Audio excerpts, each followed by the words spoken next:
دوای گفتوگۆیەکی زۆر لە نێوان یەکێتی نیشتیمانی کوردستان و بزوتنەوەی گۆڕان لە حەڤەی 5 2016 بە ئامادەبوونی سەرۆک مامجەلال لە دەباشان هەردوو لە ڕێکەوتنی سیاسی نێوانیان ئیمزا کرد کە بنەمای ڕێکەوتنەکەش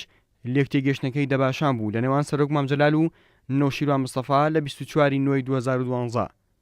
ڕێکەوتنی سیاسی یەکێتی نیشتیمانی کوردستان و بزوتنەوەی گۆڕان دوای ئیمزاکردنەکەی لە دەباشان لە حەڤەی 5 2016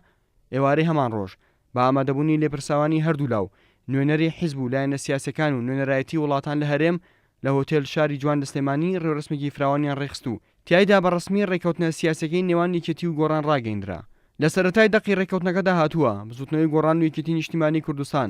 لە ڕوانگەی باوەڕی تەواو بە پێویستی ڕێخستن و پەرەپێدانی دۆستایەتی و پەیوەندیەکانیان لەسەر بنەمای ئاشتەوایی و هاوکاری و باوەڕی هەردوولا بە پێویستیبوونی استراتیژی نیشتیمانی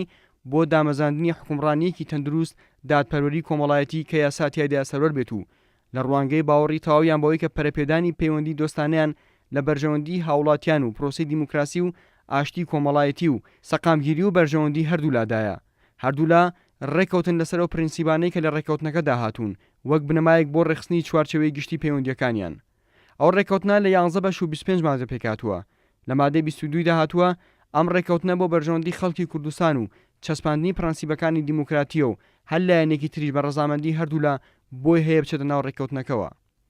لەسەر بنەمای مادەی 24 ڕێکەوتنە سیاسەکە یەکێتی و گۆڕان سەرکردایەتی هاوبەشیان دروست کرد و ئەرکەکەشی بەپێی ڕێکەوتنەکە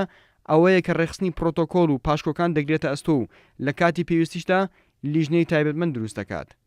لەو ڕێکەوتنە سیاسی نێوان یەکێتی و گۆڕاندا بە وردی باس لە پرسی ڕفراندۆم و سربەخۆیی و پەیوەندیەکانی دەرەوە و دەسەڵاتی دادوەری و سربەخۆیی دادگاکان و دەستور و شێوازی حکومڕانی و پەیوەندیەکانی هەرێم و بەغداد و پێشمەرگە و هێزەکانی ناوخۆ و کەرتەکانی ئابووری و نەوت کراوە.